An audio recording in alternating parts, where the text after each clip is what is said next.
नमस्कार दोस्तों, मैं सचिन शर्मा आपका स्वागत करता हूं तैयारी जीत की विद सचिन के इस यूट्यूब चैनल पर।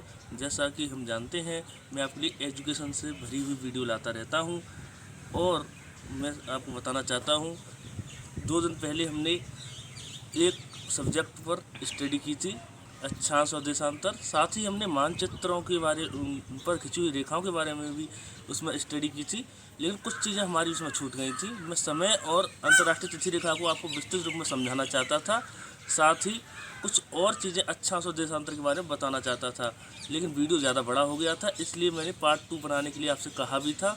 चलिए आज वहाँ पर नज़र डालेंगे। पार्ट 2 मैंने तैयार किया है आपके लिए।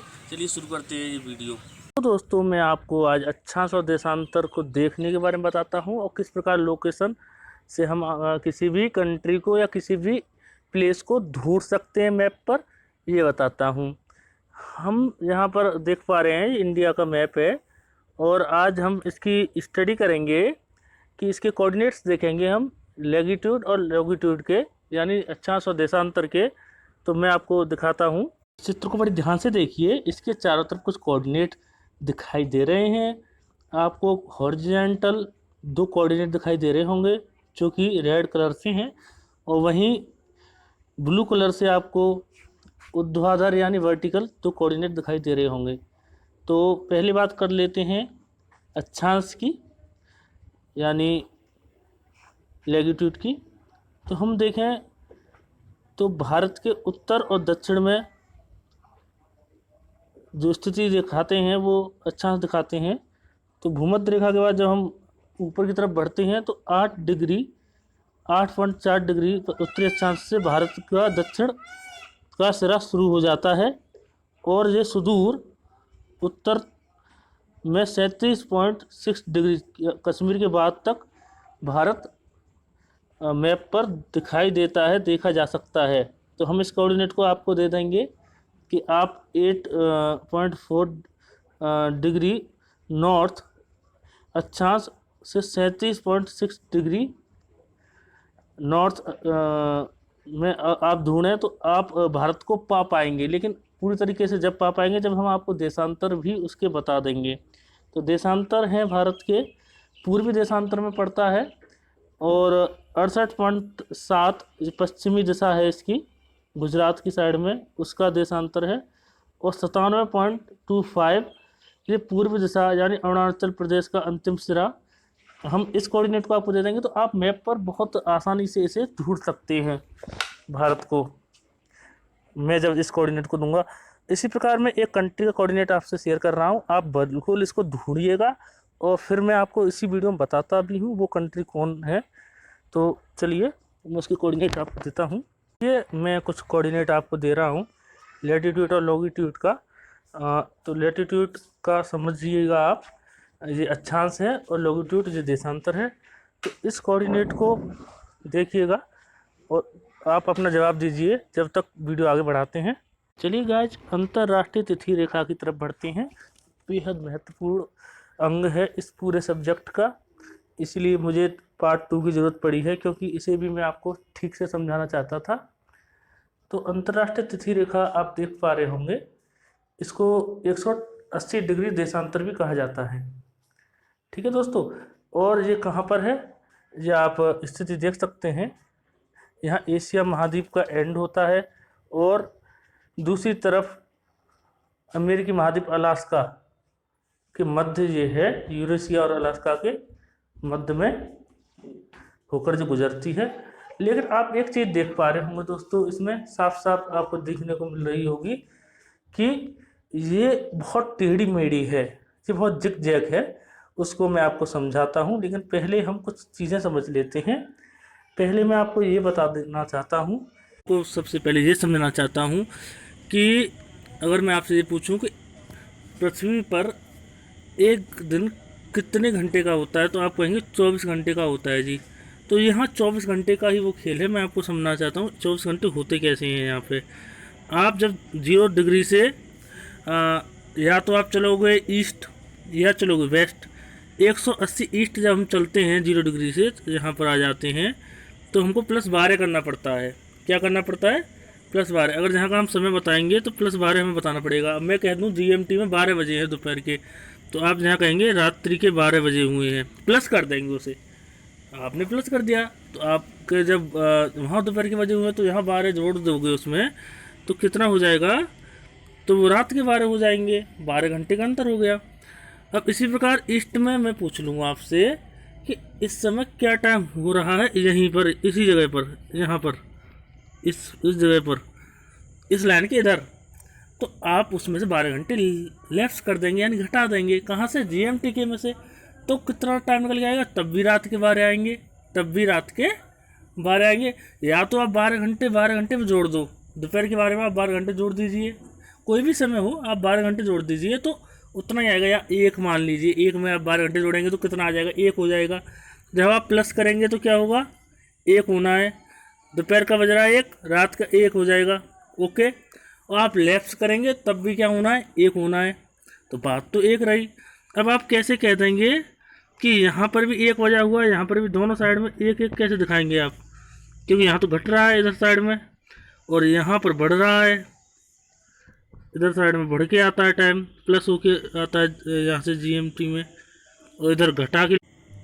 मान लीजिए इन द्वीप्स का द्वीप समूह है जो आइलैंड, इनका टाइम पूछेगा तो हमको ईस्ट में बढ़ाना है। ईस्ट में जाते हैं हम 0 डिग्री से, तो हमको प्लस करना पड़ता है, तो हम 12 घंटे बढ़ा देंगे। और जब हम वेस्ट में जाते हैं तो हमको माइनस करना होता है। अगर इस द्वीप का हमको टाइम पूछेगा, यानी इस आइलैंड का या इस आइलैंड का, तो हम क्या करेंगे, माइनस कर देंगे 12 घंटे। अब एक बात समझने की है इसमें, मान लीजिए दोपहर का 12 है, तो यहाँ क्या हो जाएगा, रात का 12। क्या हो जाएगा, रात का 12। और दोपहर का 12 में से -12 करेंगे, यहाँ का टाइम पूछेंगे तो वो भी रात का 12 बजे हो जाएगा। समझ गया इतनी सी बात? लेकिन अंतर है इनमें, इन दोनों में 24 घंटे का अंतर है। ये एक दिन पहले का 12 है, माइनस हो गया तो एक दिन पहले पहुंच गए। और ये उस समय से दोपहर के बाद का 12 है, दोपहर के बाद, यानी आज रात का 12, ये कल रात का 12। तो यहाँ क्या अंतर आ गया, यहीं से टाइम चेंज हो गया, यानी डेट चेंज हो गई। तो ये रेखा डेट को चेंज करती है, ये लाइन है जो डेट को चेंज कर देती है 180 डिग्री देशांतर, इसीलिए इसका नाम रखा गया है। तो अब ये जिग जैग क्यों है, उस प्रश्न का आंसर भी आपको देना है मुझे। जिग जैग ये इसलिए है कि ये आप द्वीप देखिए, इसमें कुछ द्वीप कुछ ऐसे देशों के हैं, या फिर जहाँ पर सेम प्रशासन या सेम फैकल्टी हैं, तो उनको एक साइड में रखा गया है। मान लीजिए ये द्वीप है, ये द्वीप है, यहाँ पे इनका प्रशासन एक ही जगह से चलता है। तो अगर हम इनको इस रेखा के इधर कर देते या इस रेखा को सीधी कर देते तो ये इधर हो जाते। अगर ये इधर हो जाते तो बात बिगड़ जाती कि यार 24 घंटे का अंतर कैसे हो गया। तो इनका प्रशासन भी हमको चलाना था इन द्वीपों का, इसलिए हमने उसी के हिसाब से इसको टेढ़ा मेढ़ा जिगजैग किया। इसी के हिसाब से हमको इसको जिगजैग करना पड़ा अंतर्राष्ट्रीय तिथि रेखा को, जिससे कि सेम कंट्री या सेम आइलैंड में जिनमें एक ही प्रशासन चलता है या एक ही प्रशासन में चलते हैं, उनमें टाइम का डिस्टरबेंस ना हो, टाइम समान रहे। अब मैं इसमें ये द्वीप मान लीजिए, ये वाला द्वीप है, ये वाला द्वीप कहाँ जाके है, बहुत दूर है वहाँ से, ये वाला द्वीप और ये वाला द्वीप, यहाँ पर एक ही कंट्री का प्रशासन है या फिर एक ही कंट्री से संचालित है ये दोनों द्वीप। समझ रहे हैं ना आप? तो फिर यहाँ पर दिक्कत आती, तो इसीलिए हमने इस रेखा को इतना जिगजैग करना पड़ा कि भाई यहाँ पर भी यही सेम टाइम हो रहा है जहाँ यहाँ हो रहा है। जो यहाँ 12 बज रहे हैं तो यहाँ भी इसी दिन के 12 बज रहे हैं, दूसरे दिन के नहीं। और ये इधर कर दिए हमने, तो हम इनको एक ही परिवेश में लाने के लिए, एक ही टाइम जोन इनका ना चेंज हो, इसलिए हमको ये करना पड़ा। अब आपको मैं बता दूं, स्मार्ट फैक्ट्स हैं, इनको भी देख लेते हैं, ये भी बहुत ज़रूरी हैं अक्षांश और देशांतर से संबंधित। तो पहला फैक्ट है, दो अक्षांशों के बीच की दूरी कितनी होती है। ये आपको बहुत बार परीक्षा में पूछा जाता रहा है। 111 किलोमीटर की दूरी होती है अक्षांशों के बीच में, दो अक्षांशों के बीच में। ठीक है दोस्तों, इससे आप आकलन भी लगा सकते हैं पूरी पृथ्वी पर जितने भी अक्षांश हैं तो कितना, कहाँ आप पूरा आकलन लगा सकते हैं। एक देशांतर बदलने पर 4 मिनट का अंतर आता है। अब एक देशांतर चेंज होता है, जैसे 24 देशांतर जा रहा है, वहीं 25 है, 26 है, तो प्रत्येक देशांतर में 4 मिनट का अंतर आता है। और इसीलिए समय देशांतर पर ही निश्चित होता है। जितना जीएमटी से देशांतर आप बढ़ते चले जाएंगे ईस्ट में, तो आपको करना क्या है, मान लीजिए जीएमटी पे तो 0 है, अब वहाँ पर कोई कंट्री है जहाँ का देशांतर 10 है। ठीक है, तो आपको करना क्या है, 10 का गुणा 4 से कर दीजिए। 40 मिनट आप आगे चल रहे हैं, कहाँ से, जीएमटी से, आपका टाइम निकल आएगा। इसी प्रकार आप जीएमटी से वेस्ट में है, पश्चिम में है, और वहाँ पर कोई 10 डिग्री देशांतर कोई कंट्री है, तो उसका टाइम आपको निकालना है। तो आपको मल्टीप्लाई करना होगा 10 equal to multiply 10 multiply 4 equal to 40 minute. तो आप क्या हो जाएंगे, लैप्स हो जाएंगे। यानी जीएमटी पे जो टाइम होगा, मान लीजिए 12 बजने जीएमटी पे, तो उस एरिए में टाइम हो जाएगा आपका 11:20। आप पीछे हो जाएंगे। और आपको पता ही है, जब आप ईस्ट में चलेंगे तो आप उतने ही बढ़ जाएंगे, 40 मिनट। अच्छा, अंतर्राष्ट्रीय तिथि रेखा को इतना टेढ़ा मेढ़ा इसलिए बनाया गया है क्योंकि एक ही प्रशासन में आने वाले द्वीप समूहों का समय ना बदले।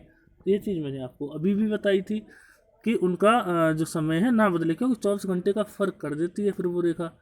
तो एक ही कंट्री या एक ही प्रशासन या द्वीप समूह का टाइम चेंज हो जाएगा तो बहुत ही अलग हो जाएगा, अब काम करने में बहुत दिक्कत होगी, टाइम जोन्स पूरा ही चेंज हो जाएगा उसका। तो अच्छा, एक चीज़ मैं इसमें भूल गया हूँ, टाइम जोन्स के बारे में बता दूँ। हर कंट्री का एक टाइम जोन है, उसी के हिसाब से हमारा IST है, इंडियन स्टैंडर्ड टाइम्स, जो कि 5.5 घंटे आगे चलता है। और अपने देश में उसकी स्थिति है, इलाहाबाद नैनी में उसकी स्थिति है। वैसे इंडिया में बहुत दिन से 2 टाइम जोन की बात हो रही है, लेकिन अभी तक ये पॉसिबल नहीं हो पाया है। हम एक ही टाइम जोन से काम चला रहे हैं। और सबसे ज़्यादा टाइम जोन है आपके रसिया में, 11 टाइम जोन है वहाँ पे। लेकिन पिछले कुछ दिनों पहले रसिया ने अपने 2 टाइम जोन हटा दिए हैं, अब 9 टाइम जोन वहाँ पर हैं। ठीक है दोस्तों। और फ्रांस की बात की जाए तो उसके काफ़ी द्वीप हैं और उनको जोड़कर उसके भी टाइम जोन काफ़ी ज़्यादा हैं, लेकिन रसिया के बहुत ज़्यादा है। अंतर्राष्ट्रीय तिथि रेखा 180 देशांतर पर स्थित है। ये भी बहुत महत्वपूर्ण है, बहुत बार पूछा जाता है क्यों है, क्या है, क्या कर देती है, तो ये सब मैंने आपको बताया है। चलिए आगे बढ़ते हैं इस वीडियो में। अच्छा दोस्तों, कभी कभी आपसे ये पूछ लिया जाता है कि आपको ऑप्शन दे दिए जाते हैं और ये भी पूछ लिया जाता है भूमध्य रेखा किस देश से गुजरती है। तो मैंने उन देशों के नाम यहाँ लिख दिए हैं जिन देशों में होकर भूमध्य रेखा गुजरती है, कहीं चाहे आंशिक रूप से गुजरती हो चाहे मध्य से, मैंने उन देशों का नाम यहाँ पर लिख दिया है। और साथ ही उनके जो आपके जो उनके महाद्वीप हैं, कॉन्टिनेंट्स हैं, उनके नाम भी मैंने यहाँ पर लिख दिए हैं। आप देख सकते हैं लैटिन अमेरिका में 3 देश हैं, इक्वेडोर, कोलंबिया, ब्राज़ील, जहाँ से ये रेखा गुजरती है। अफ्रीका में Gabon, Congo, जायरे, Kenya, Uganda, Somalia, Rwanda, तो इन देशों में से होकर ये गुजरती है। एशिया में मालदीव से थोड़ा सा टच होके जाती है और इंडोनेशिया में तो ये होके जाती है पूरा। इंडोनेशिया तो काफ़ी द्वीप है ना, वहाँ तो बहुत बड़ा द्वीप समूह है, सबसे बड़ा द्वीप समूह है इंडोनेशिया। कम से कम 12 से 13 हज़ार द्वीप हैं वहाँ पर। चलिए आगे बढ़ते हैं। अच्छा, इसी प्रकार मैंने 0 डिग्री देशांतर पर जो देश पढ़ते हैं वो भी यहाँ पर लिख दिए हैं। जिस तरीके से मैंने आपको 0 डिग्री भूमध्य रेखा यानी अक्षांश की बताया था, उसी 0 डिग्री देशांतर जो प्रधान मध्यांतर है उसके बारे में भी मैंने यहाँ कंट्री लिख दिए हैं। ज़्यादा कंट्री नहीं है, ये यूरोप और अफ्रीका में ये पड़ती हैं। UK, France, Spain. यूके तो आप जानते ही हैं, जब ग्रीनविच है वहाँ पर तो वो तो आएगा ही। और अफ्रीका में अल्जीरिया, माली, बुर्किना फासो और घाना। घाना के बाद सीधी ये अंटार्कटिक जो महासागर है वहाँ से गुजर जाती है और वहाँ पर ये काटती भी है भूमध्य रेखा को। तो घाना के नीचे काटती है ये अंटार्कटिक जो महासागर है वहाँ पर ये अटलांटिक महासागर में ये घटना होती है। तो इसी प्रकार मैंने हमारे 8 राज्य हैं जहाँ पर होकर कर्क रेखा गुजरती है उसका भी एक चित्रण बना के आपके सामने प्रस्तुत कर दिया है। और ये बिल्कुल आप पश्चिम से जब भारत में देखोगे तो आपको प्रत्येक राज्य बिल्कुल क्रमबद्ध रूप में यहाँ मिलेगा। गुजरात, राजस्थान, मध्य प्रदेश, छत्तीसगढ़, झारखंड, पश्चिम बंगाल, त्रिपुरा, मिजोरम, यही 8 राज्य हैं जिनमें होकर कर्क रेखा भारत से गुजरती है।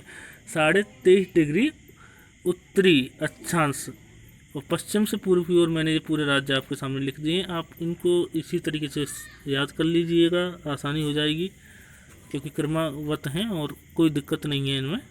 दोस्तों मैंने इस वीडियो के शुरू में एक आपसे क्वेश्चन भी पूछा था, एक लैटिट्यूड और लॉन्गिट्यूड का मैंने कोऑर्डिनेशन आपके सामने रखा था और मैंने उस कंट्री के बारे में जानना चाहा था। आपने शायद इसको ढूंढ लिया होगा, अगर ना ढूंढा हो तो आप ज़रूर इन चीज़ों को ट्राई करते रहिएगा मैप पर।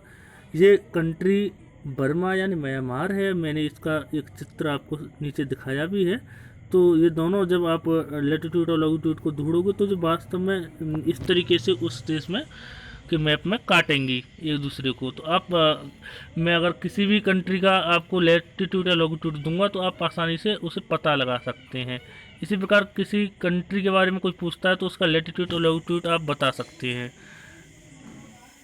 यही मैंने इस क्वेश्चन का आंसर आप कमेंट में लिख लेना अगर आपने ढूंढा हो तो, नहीं तो मैंने आपको बता ज़रूर दिया है यहाँ पर।